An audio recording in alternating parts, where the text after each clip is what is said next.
What's up, BeeSide family? I'm here with my brother in Christ, Sam, Hello. and we are doing a sit-down interview about me and what I like to do for a living, which I don't make any money from yet, but yes, that's what I like to do. Music. He makes it, and we're working on the living part. Exactly. All right, this is my first interview, so I'm excited. I'm excited as well. So you have already explained this to me personally, but for those who may not know, why do you call yourself BeeSide?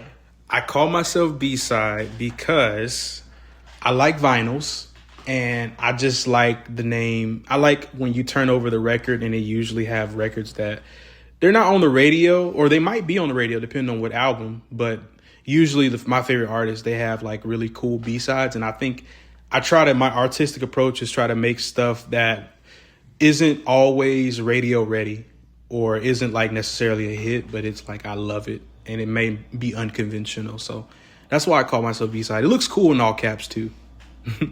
It does, although it's not... Oh, I see what you mean. Never mind. I was going to say it's not in all caps on your YouTube page, but that's not what you're saying. You're saying it looks cool in all caps. It looks cool in all caps, different. but I prefer when the capital B and the capital S. That's my preferred style. I see. And then it looks like, and you can correct me if I'm wrong on any of this, but your YouTube profile is you in an art style of an album cover. Yes, Pharrell Williams. It's inspired by the In My Mind cover. I went on this app called Vaporify, and I literally just made like a little avatar that would represent me as a cartoon character.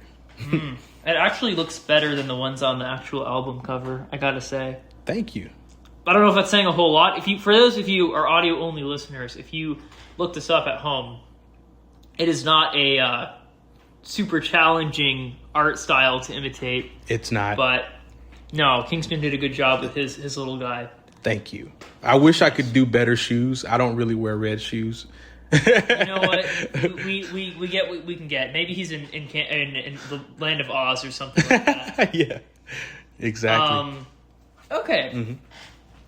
Let's talk inspiration. Mm-hmm. So what are in the musical melting pot that is B-side? What are the ingredients? So I always say, like, my music, it has to have good chords. Like, I prefer seventh chords. Like, I love seventh chords. I love extensions when you make the melody the same chord in another octave. Good hard hitting drums. Like, the drums have to hit. I love vintage vibes. Like, so I don't always do this, but sometimes I'll put like a vinyl, like a vinyl hissing sound in the main, underneath the main audio, because I just think it has texture to it.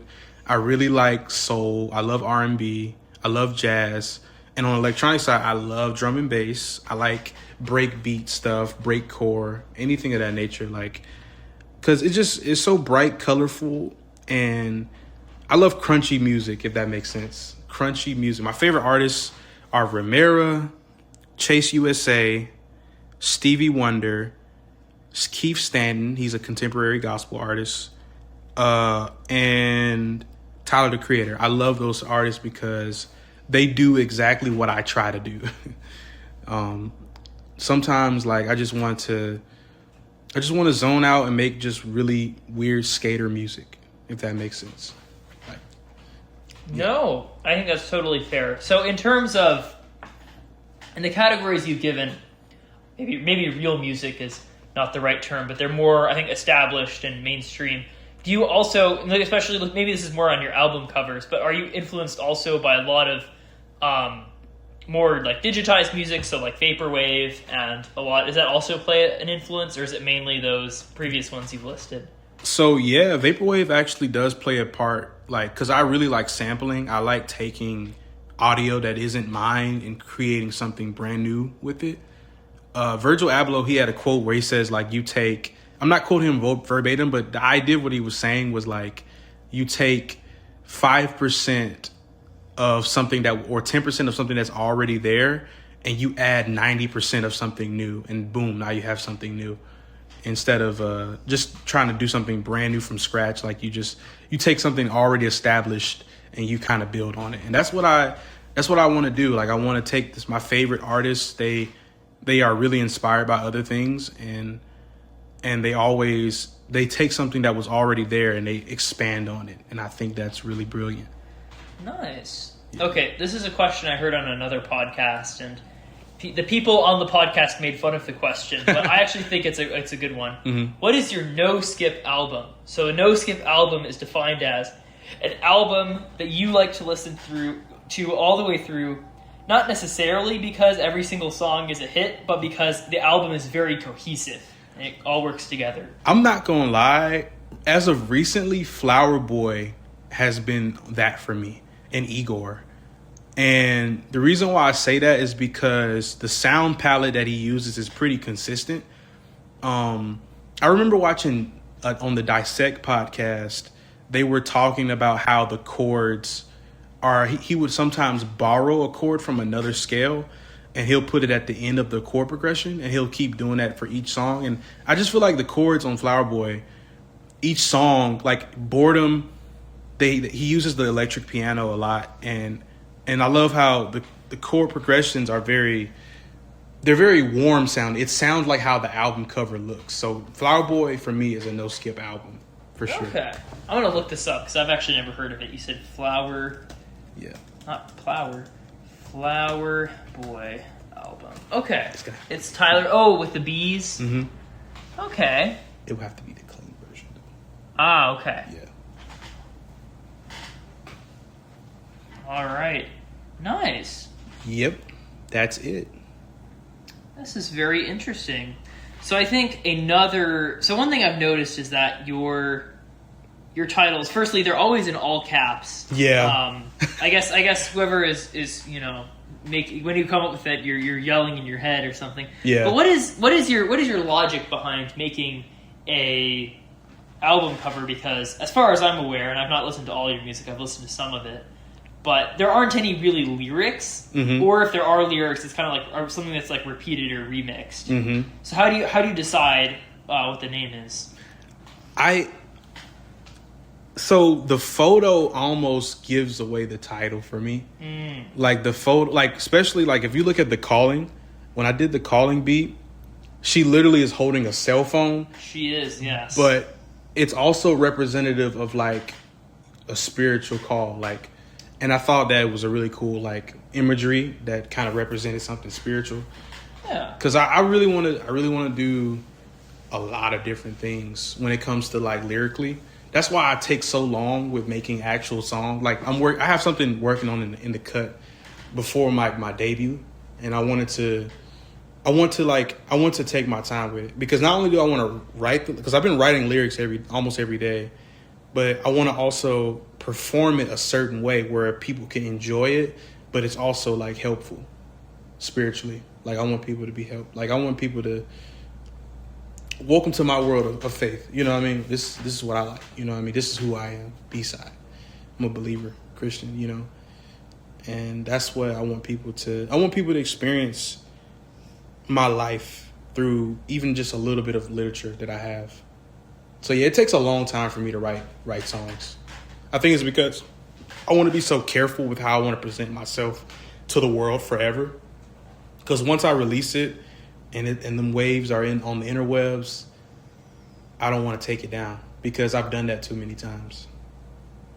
No, that's fair. And for those of you who are maybe not super aware of the album covers that he makes, I think he's not quite giving himself enough credit, because some of these are definitely related to the image, but it's more clever than that. A lot of times it relates to a kind of a deeper idea. So thank you. Yeah, this is really neat. I'll be honest, I'm a sucker for this kind of art. I love the sort of like retro, like, what are they called, like liminal space kind of stuff. Yeah. So there's a lot of that. Yes, sir. So you you're at least competent with a couple different instruments. A little bit, yeah. What if you could be like really, really good at one instrument? What would it be? What would it be? Oh, piano. Piano, like down. Like if I could play any chord, any progression at any rhythm, oh, I would take that any day. I would take that, honestly, you know what? I would take that over being able to sing. Ooh. That's bold. I would take that over being able to sing. If I could choose between the two, I would pick being an expert pianist, because I want to be able to be, because you could do anything. You could literally do anything. You could do any genre of music almost on piano, because even if you don't know how to play the guitar, all you got to do, you can just play the same chords, or you could do a digital guitar, or you can have somebody play the chords on guitar, and it'd be the same chords that you would like, except you would start off with piano. Like you could, I think it's an instant song hack if you know how to play the piano, for sure. You know, I've never thought about that, but that's true, because that's like classical music. You just need a piano. Jazz music, you can just need a piano. Exactly. You know, more like even like some rock stuff you can do on like kind of Elton John type stuff. You can do it on glam piano. rock, like all that. Like you could do Todd Rundgren. Jonah likes that, my friend. You could do even like the only thing you couldn't do is like the hardcore stuff, like metal, death metal, like all that other stuff. I don't really listen to that stuff, but you couldn't do. You would need a guitar for sure. But some stuff, like most stuff, you just need a piano, like or a keyboard. Like just a keyboard. You can just use a keyboard and use a synthesizer, and you can create a whole song with a keyboard. So I think that's the best instrument for me, for sure, hands down. Because don't get it wrong, I would love to be a good guitarist. I would love to be a good organist, or that's also the same kind of sort of, but it has different pedals. You have a sustained pedal, and it's always sustained. I think I'm not sure how that works, but. Yeah, I would rather be a great pianist. No, I think that's a good answer. I really like that. That's clever. Yeah. So you said that we were talking in the car about this. So you said when you were growing up, your mom would have certain music on, and you kind of fell in love with that music, and you learned it when you learned about that music. You learned about other music, and it was kind of a cascade of learning about stuff. So what of the music that your mom likes to listen to, what are some of your like favorite songs or ones that you've really you're a big fan of? I'm laughing because I'm thinking about all the songs she would play. So she would play like Neptunes. She would play like NERD. Like she would play specifically, she would play like stuff off the Nothing album by NERD, like Hot and Fun. But then she will also play stuff like from Jodeci, like My Heart Belongs to You. Like I think that's a really good R&B song that it's like classic, all time classic. Then she would play like New Edition. But then also my grandmother would play like The Temptations, Minnie Riperton, and I would listen to like how they would do melodies and how they would use like these pretty chords or with those like Wurlitzers and stuff. Like I really like that stuff. I think it influenced how I look at sound selection. My sound selection comes from the 70s and 80s and 90s, and also of course from every decade, because I've soaked up all this music. But more importantly, like vintage 80s. 80s is like the decade for me, because like I could just go on a random like website and just pick a random 80s radio synth pop, and it'll just play a myriad of different things. I probably like all of them. Probably wouldn't be anything I wouldn't like. I'm not that type of guy on TikTok. Like he'll listen to anything. Like yeah. No, I think that's really cool. It reminds me, I had a music teacher back in what would have been third grade, and there was a list of all these different genres of music, and I thought, oh, she's going to teach us all these genres of music. And she's like, this is what I enjoy listening to. It's like I didn't even know about some of these genres before. Wow. But I think it's really cool you have such an eclectic taste. Thank you. So, okay, here's another kind of fun question. So if let's say you're a musical vampire, and you can steal the musical powers of one person. So you have like their kind of style, their skills. Who would it be? Stevie Wonder. Bro, Stevie Wonder, he is so crazy. He could literally go to a studio, probably make like 4 10 out of 10 songs at a snap of a finger. Like, if I were to pick anybody, it would be him. He could play the harmonica. He could play any instrument. I remember I seen him recently. He was in an interview. He was playing a harpeggi, which is it's like that little piano guitar thing that sits flat on the table and you can just play it. He played a harpeggi. I'm like, bro, he could play any instrument. Like Stevie Wonder, without a shadow of a doubt. Stevie Wonder. I would steal all his attributes. He's very impressive, and I think I don't think this would be a surprise to anyone who is familiar with Kingston's music, but Stevie Wonder is blind, so not only does he know all of this music, but he learned it without any advantage of like sight or anything that comes with it, which just blows me away how talented he is. Exactly. Like he knows everything. Like he knows he can do a soft ballad. He can do a big band song. He can do a jazz song. He can do an R&B song, soul. He can do electronic. He can do movie scores. Like he can do anything that he wants. Anything. Very impressive. Yeah. He actually was not born blind. He was, if I remember correctly from his Wikipedia page, he was in an incubator for too long because he was born prematurely, and so that permanently damaged his eyesight. Wow. Which, I would be really upset if I was his parents. Yeah. But clearly he's done a lot with his life. Yeah, so. he did a whole lot more than what I do seeing. Like by the time he was 21, he had like 2 classic albums already out.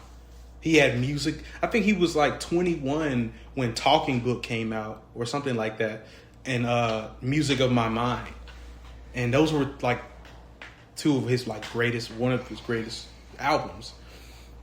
Mr. Stevie Wonder, he is awesome. He is quite the guy. Well, that's cool. That was not who I was expecting, but I like that answer. Yeah. No, that's nice. So, in terms of let's switch gears a little bit, but in terms of like church music, obviously there are a lot of different like traditions that sing songs in different ways. When you go to church and like you sing songs, what is your favorite genre of song to sing? I'm gonna be honest with you. I'm a hymnal guy. I like hymns. Like I love hymnals. Like pass me not, oh gentle Savior. Like I think that hymnal alone is probably one of the best hymns ever created.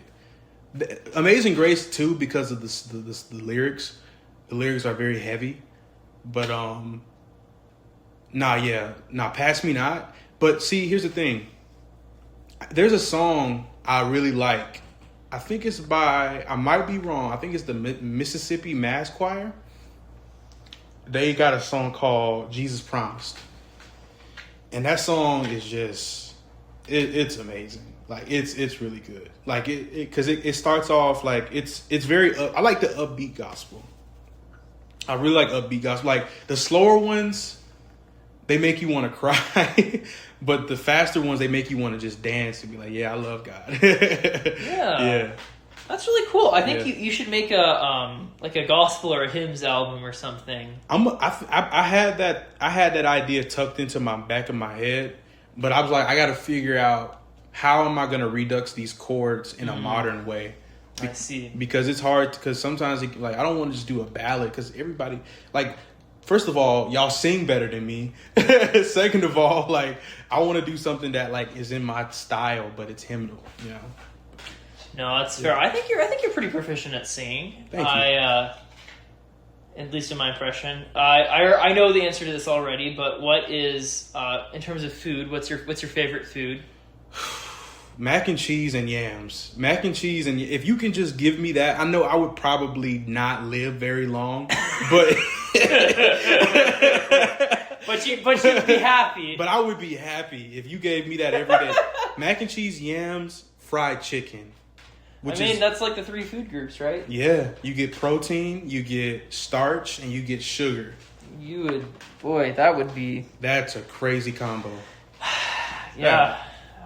Man, I've had it many times in my life, though. It'd be rough. No, well, I take that back. I thought I had a different. I thought he was going to say something else. So I'm glad I asked that question. That was fun. Yeah. Is there any kind of music you don't like? That's a good question. I'm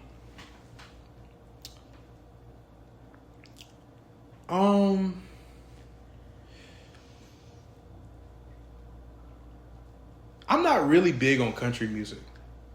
Okay. Don't get it twisted. Like Tracy Chapman, I think that's her. Tracy Chapman. She has some really good country songs, like Fast Car. But like other than her, I don't really have that much of an appeal to country as much as I think I would.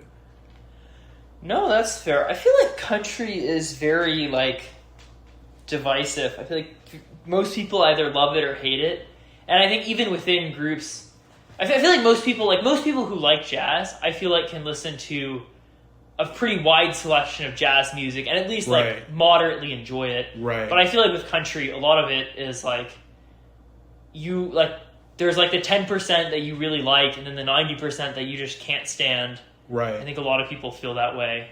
My wife does not like country. She likes folk though, so which is crazy. Adjacent. It's adjacent, but see, here's the thing with folk. Folk is like country is like, oh, I'm a hillbilly. I like beer. I like this. I like that. But like folk is like, hey, I'm gonna go to the store and I'm gonna I don't know. I'm gonna pick some cotton and go to the laundromat. I don't know. Like.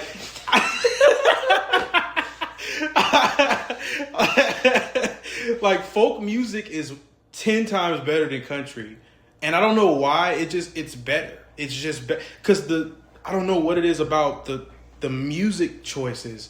Like Nick Drake, he has some of the best folk music.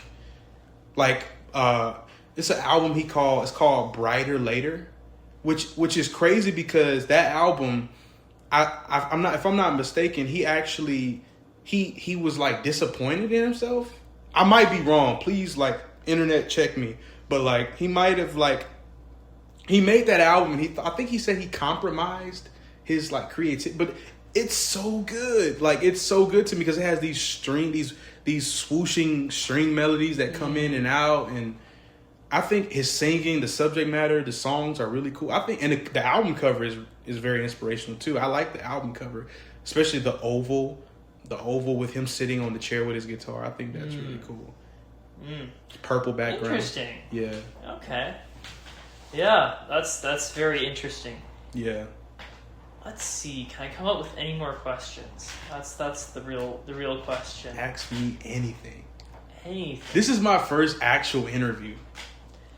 Actual is maybe a strong term, but I'm happy to be here. Happy to ask you the questions. Yes, sir. So you speak some Spanish. If you could pick up any language that you wanted, what would it be? It's either Japanese or Portuguese. Okay, interesting. And the reason why I say that is because I think Portuguese would be really good to learn because I can start singing over bossa nova music.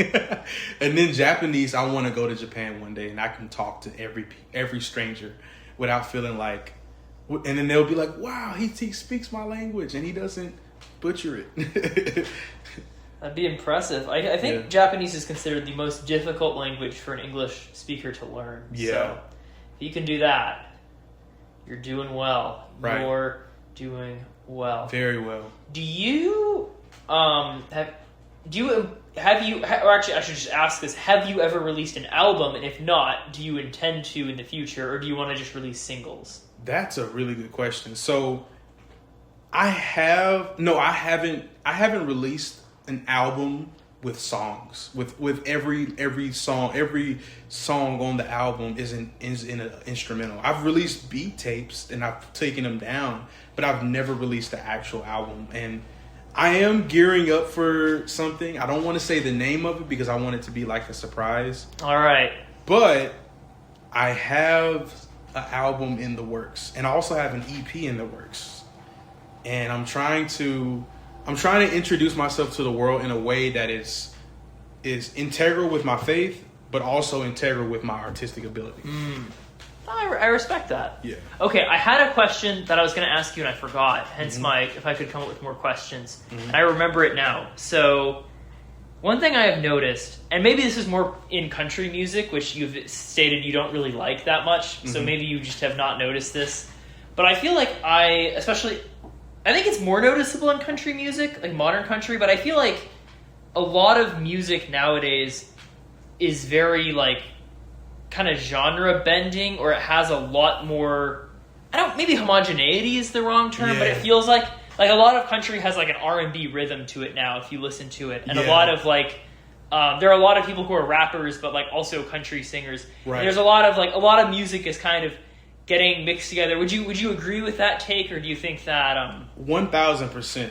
I agree with that, because it's kind of been like that. It's been like that ever since hip hop came to be, because hip hop is literally the most genre bending genre of every genre of all time, because they literally were sampling disco records and making rap songs out of them. Then they went from that to start sampling anything and making just the hardest rap. They were sampling like Nas. Nas got a song. It's called "The World Is Yours," and it's like the chords. It's like dun dun dun dun dun dun. I'm really butchering, but it's like these really like good jazz chords over this hard beat, and like I think hip hop did that. That's why country, I think, is the way it is. Also, Lil Nas X, when he came out with Old Town Road, that kind of opened the floodgates for any type of, like, you could do anything with country now, basically, or in any genre, honestly, unless you're like it's bad, like if it's really bad, and it's like, okay, dude, you're mixing way too much stuff. Like, people had that issue with Cherry Bomb. But see, here's the thing. I like Cherry Bomb because of the noisiness to it, because of the genre bending that he was doing. I think he did it really well. Now, the songs, on the other hand, they were crazy. Those are some crazy songs. But I do like the instrumentals. I really like the instrumentals, for sure. Nice. Okay. Aside from Jesus, favorite Bible character, or like character you want to meet? That's a good question. I would like to talk to Paul, because I feel I can relate more to Paul, because Paul had a desire to please God, but then he ended up like going away from it, and then he got knocked off his high horse, and then he ended up, coming to the fact. I would like to meet Paul. I have a lot of questions for him, especially what he written down, all that he wrote down in the epistles and stuff like that. I have lots of questions about. So yeah, Paul. I would love to meet Paul for sure. Peter That's too. Great. Peter. Yeah. Do you? Let's see. What's your favorite? Along those lines, what is your favorite book of the Bible? Ooh, that's a good Proverbs. I think Proverbs, because Proverbs, it gets right to the point. Now, if you say favorite book, I would say Proverbs. But if you say favorite story, I would probably say Mary Magdalene, and the woman caught in adultery. Those two are like my favorite stories, because all those things are very applicable to myself, very much so. I ain't gonna say that, but like I can relate to the woman called an adult. I can relate to her very much. But Proverbs, because it has so much wisdom, so much practical wisdom that you can just apply to your life every day and remember and meditate on. Yeah. Nice. Yeah. 5 years from now, Mm-hmm. what do you hope you're doing? What do you hope you're like? I hope I'm still keeping my faith. I hope I'm free from a lot of things that are plaguing me today, and I hope that I'm still making great music. I love music, man. I love it so much. It's hard for me to imagine you just going into trying to make bad music or something like that. Yeah. like, oh, let me just get worse. Let me let myself go. That's rough. God forbid. That's rough. All right. Yeah. What would be like an ideal first date spot or activity? Ooh. So you meet a nice girl, you ask her out. Mm-hmm. She says, "Oh, what do you want to do?" And like, this is the thing you want to do. Let's go to Six Flags. Nice. Yeah, let's go to Six Flags. Have you been to Six Flags before? Been multiple times. Oh wow, I did not know this. I've been to Six Flags multiple times. I worked at Six Flags. Oh wow. Twice. Whoa. Got hired, quit. No. Got hired. The season was over with. Got promoted to a leadership position as a ride operator. I was the lead at go-karts right next to Pandemonium. Oh, I've actually never been to Six Flags. Yeah, but if you went, you would have seen me. I was literally 12-hour shift, making like $12 an hour. So that was like literally $144 for your whole day. Yeah, it was pretty rough. It was rough because I didn't have money management skills whatsoever. I didn't understand like, oh, you're supposed to save this until next check.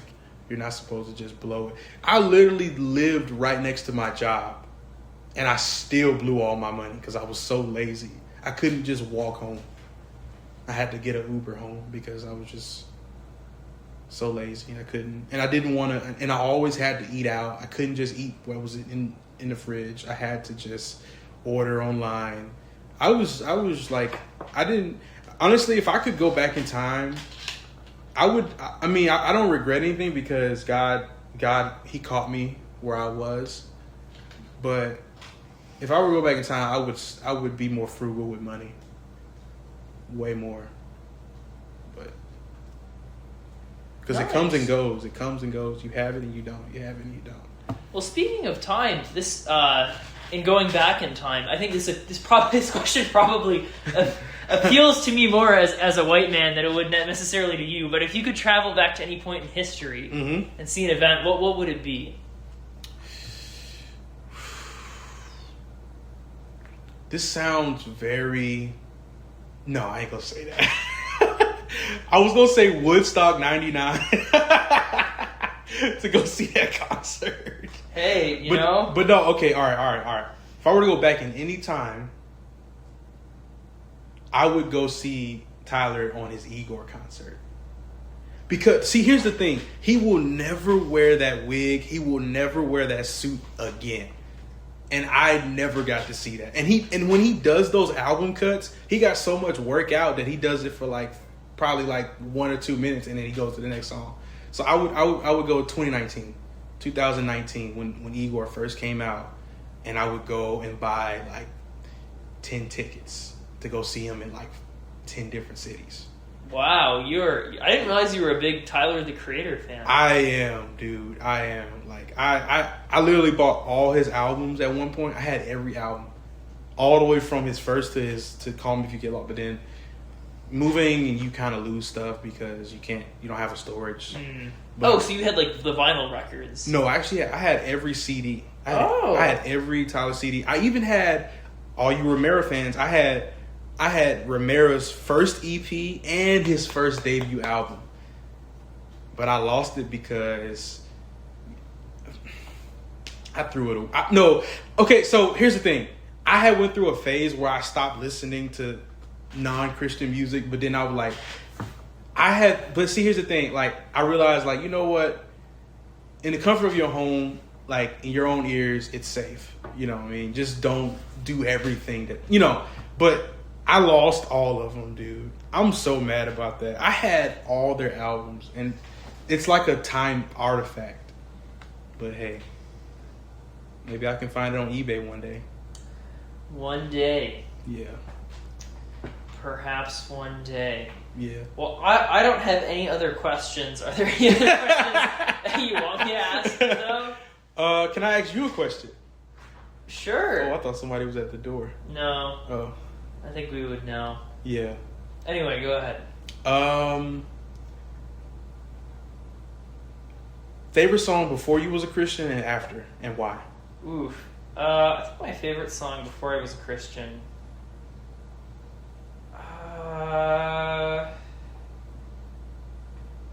Favorite song before I was a Christian was probably...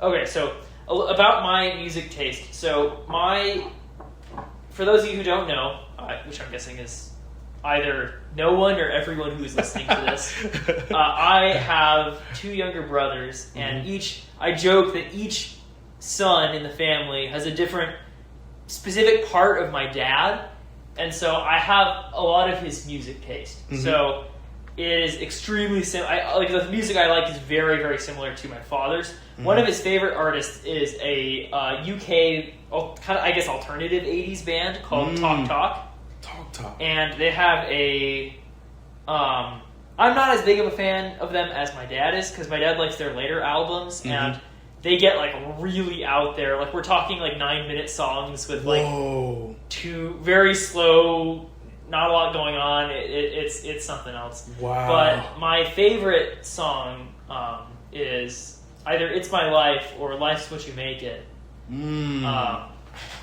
That's so both are. I enjoy both. And they're still good songs. I like them a lot. Yeah.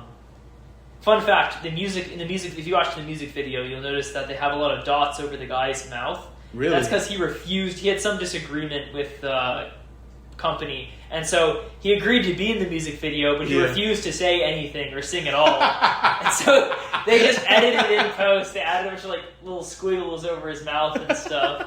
You can watch it on YouTube. Why is that so funny? Favorite song after becoming a Christian? I don't know if I would say this is my favorite song, but I do like it quite a bit. There is a Christian singer-songwriter named Keith Green. Ooh, I heard him. And he sings... His story is really awesome, and I think that... Yeah. My favorite song of his... I like a lot of his music. I think I would probably say I like 30 to... Wow. 50% of his songs That's I would really enjoy good. listening to. Yeah. Which sounds pretty bad, but like when you consider like how many songs most artists release over their lifetime, like that's actually pretty good. That is pretty good. My favorite of his songs is, I really like, he has a cover where it's Psalm 8 of the King James Version. Oh, I love Psalm 8. And he sings it. He sings a song of it, and I really like that. Is it what is man and yeah. Oh Lord, yeah. I love that song. That's a good song. How majestic is thy name in all the earth. Yeah. So I'm a big fan of that song. Heck yeah, bro. All right, we're gonna wrap this interview up, and I thank you for listening. Even though the YouTube statistic says that they only listen to the first like 2 minutes of the video and they click off, but hey, if you listen to the whole 38-minute video, you are awesome. You are awesome. Or you have a lot of patience. And time. Yes, you do. And till the next time. Bye. Bye.